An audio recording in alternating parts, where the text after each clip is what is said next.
नमस्कार दोस्तों आज हम बात करने वाले हैं एक ऐसे बयान की जिससे पूरी दुनिया का ध्यान फिर से डोनाल्ड ट्रंप की तरफ चला गया है।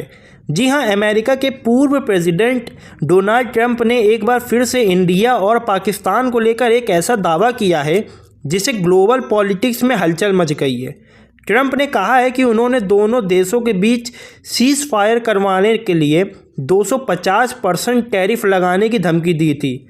और बस इतना ही नहीं, उन्होंने प्राइम मिनिस्टर नरेंद्र मोदी को अपना दोस्त बताते हुए कहा, Modi is the nicest looking guy, he is a killer, tough as hell. आज हम समझेंगे ट्रंप ने ऐसा क्यों कहा, इसका सच क्या है और आगे चलकर इसका असर इंडिया, पाकिस्तान और खुद अमेरिका के पॉलिटिकल फ्यूचर पर क्या हो सकता है। सबसे पहले समझेंगे ट्रंप का ये स्टेटमेंट आया कहाँ से। अभी ट्रंप साउथ कोरिया के दौरे पर है, जहां उन्होंने Asia Pacific economic corporation APEC के बिजनेस लीडर्स के साथ एक लंच मीटिंग की। इसी दौरान उन्होंने अपने पुराने पीस मेकर इमेज को याद दिलाते हुए कहा, इंडिया और पाकिस्तान दोनों न्यूक्लियर पावर हैं, दोनों लड़ाई के मूड में थे। मैंने उन्हें वार्न किया कि अगर लड़ाई हुई तो हम दोनों पर 250% टैरिफ लगा देंगे। और उसके बाद उन्होंने मुझे कॉल करके कहा, वेल स्टॉप इट। बाकी आपको याद होगा कि मोदी जी ने ऐसा कुछ नहीं किया था, उन्होंने कोई कॉल नहीं किया था, लेकिन आपको तो पता ही है कि हमारे डोनाल्ड ट्रंप भैया हर जगह अपने आप को पापा बनाने की कोशिश करते हैं। तो यहाँ पे भी उन्होंने वही कोशिश करी है जो शायद नाकाम नहीं हुई है। उनके जो उन्होंने पापा बनने की कोशिश करी तो वो लोगों के नज़र में बने भी हैं। ट्रंप ने अपनी पुरानी डिप्लोमेसी को हाईलाइट करने के लिए यह कहानी एक बार फिर सुनाई, जैसे कह रहे हो कि अगर मैं ना होता तो दोनों देश युद्ध में चले जाते। लेकिन सवाल ये है, क्या सच में ऐसा हुआ था? रियलिटी ये है कि इंडिया और पाकिस्तान के बीच पिछले कुछ सालों में कई बार टेंशन बढ़ा है, खासकर 2019 के बालाकोट एयर स्ट्राइक के बाद और 2021 में लाइन ऑफ कंट्रोल पर सीज फायर के समय। अब आप लोग को तो याद ही होगा, क्या बताऊं मैं आपको। पर इंडिया हमेशा थर्ड पार्टी क्रिएशन को मना करता आया है। दिल्ली का स्टैंड सीधा है, कश्मीर और पीस टॉक्स ये सब बायलैटरल इशूज़ है, किसी तीसरे देश को बीच में आने की ज़रूरत नहीं है। तो ट्रंप का ये दावा ज़्यादातर एक पॉलिटिकल नैरेटिव लगता है, जिसमें वो अपने आप को एक ग्लोबल डील मेकर के रूप में दिखाना चाहते हैं, जो हर प्रॉब्लम का सॉल्यूशन अमेरिका से ही निकालता है। अब बात करते हैं मोदी ट्रंप के रिश्तों की, जहाँ से ये कहानी और इंटरेस्टिंग हो जाती है।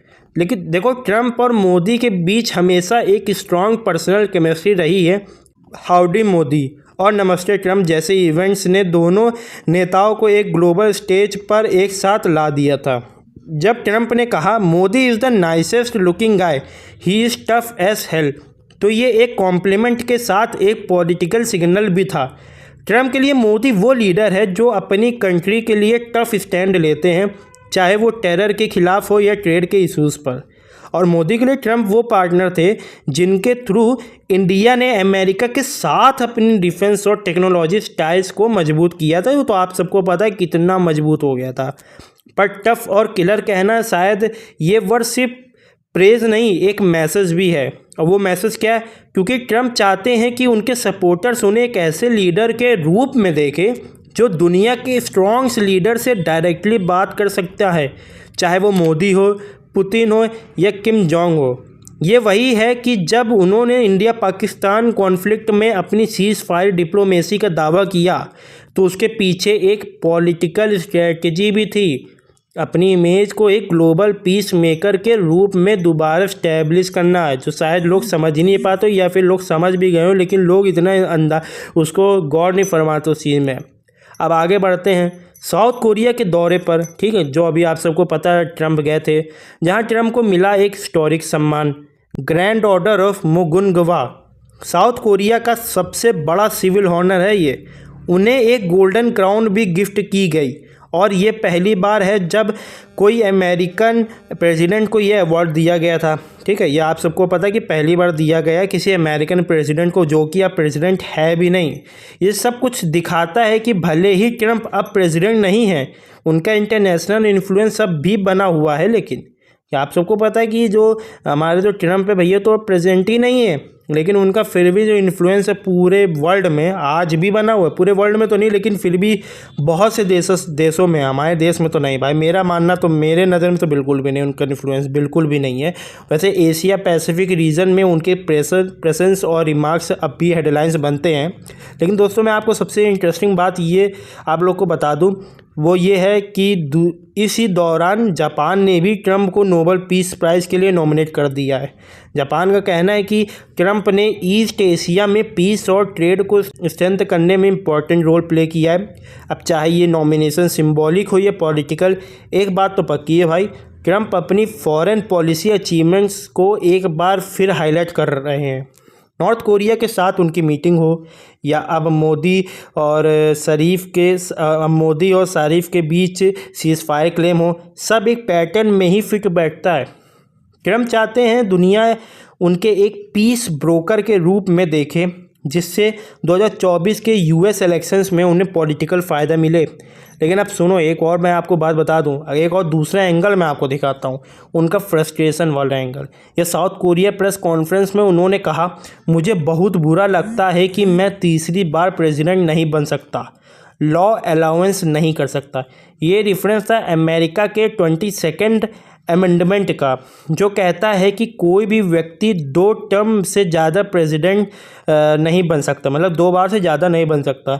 जब उनसे पूछा गया है कि क्या वो वाइस प्रेसिडेंट बनने पर विचार करेंगे, तो भाई उन्होंने साफ मना कर दिया, उन्होंने हंसते हुए मना कर दिया। उन्होंने कहा कि पीपल वोंट लाइक इट। ये लाइन उनके एम्बिशन को दिखाता है। ट्रंप सिर्फ पॉलिटिकल प्लेयर नहीं है, वो एक मूवमेंट है जो अपनी नैरेटिव के थ्रू हेडलाइंस में रहना जानते भाई। अब सोचो, एक तरफ ट्रंप को साउथ कोरिया और जापान में अवार्ड्स मिल रहे हैं, उनका नाम नोबेल के लिए आ रहा है, और दूसरी तरफ वो अपने देश में तीसरी बार प्रेसिडेंट ना बन पाने पर नाराज़ हैं। ये क्वालिटी उनके पॉलिटिकल करियर की पहचान है भाई। उनके सपोर्टर्स उनके एक स्ट्रॉन्ग लीडर के रूप में देखते हैं, उनको एक स्ट्रॉन्ग लीडर के रूप में देखते हैं जो दुनिया से बिना डरे बात करता है। और उनके क्रिटिक्स कहते हैं कि ये सब बस सेल्फ प्रमोशन है। लेकिन सच ये है कि उनके हर स्टेटमेंट, चाहे वो 250% टैरिफ की धमकी हो या मोदी की तारीफ़, एक नैरेटिव सेट करता भाई, एक ऐसा नैरेटिव जिसमें अमेरिका फिर से दुनिया के सेंटर में है। और यहाँ इंडिया के लिए भी एक मैसेज छुपा है। अगर फ्यूचर में ट्रंप फिर से पावर में आते हैं तो उनका और मोदी का स्ट्रॉन्ग बॉन्ड इंडिया के लिए फ़ायदेमंद हो सकता है, ट्रेड, डिफेंस और इंडो पैसिफिक स्ट्रेटजी में। लेकिन साथ ही उनके अनप्रेडिक्टेबल स्टेटमेंट्स फॉरेन पॉलिसी के लिए चैलेंज भी बन सकते हैं, जहां हर वर्ल्ड का ग्लोबल इम्पैक्ट होता है। तो दोस्तों, एक तरफ ट्रंप अपनी डिप्लोमेसी और अवार्ड्स के जरिए वर्ल्ड स्टेज पर अपनी प्रेजेंस दिखाने में लगे हुए हैं, और दूसरी तरफ उनके बोल्ड बयान उन्हें मीडिया के सेंटर में रखे हुए हैं। आज भी उनका एक स्टेटमेंट इंडिया और पाकिस्तान जैसे 2 न्यूक्लियर देशों के बीच हेडलाइन बन जाता है। ये उनके इन्फ्लुएंस का सबूत है। पर असली सवाल ये है, क्या ये डिप्लोमेसी सच है या पॉलिटिकल ड्रामा? वक्त बताएगा। फिलहाल इतना जरूर सकते हैं कि डोनाल्ड ट्रंप एक बार फिर ग्लोबल स्टेज पर स्पॉटलाइट में आ चुके हैं, और मोदी पाकिस्तान और एशिया पैसिफिक सब इस कहानी का सेंट्रल कैरेक्टर बन गए हैं। तो दोस्तों, ये थी आज की पूरी कहानी। एक बड़े पॉलिटिकल दावे, एक स्ट्रॉन्ग फ्रेंडशिप और एक एम्बिशियस कमबैक की। मैं हूँ विवेक, मिलते हैं नेक्स्ट वीडियो में एक नए इंटरनेशनल ट्विस्ट के साथ। तब तक के लिए जय हिंद, धन्यवाद।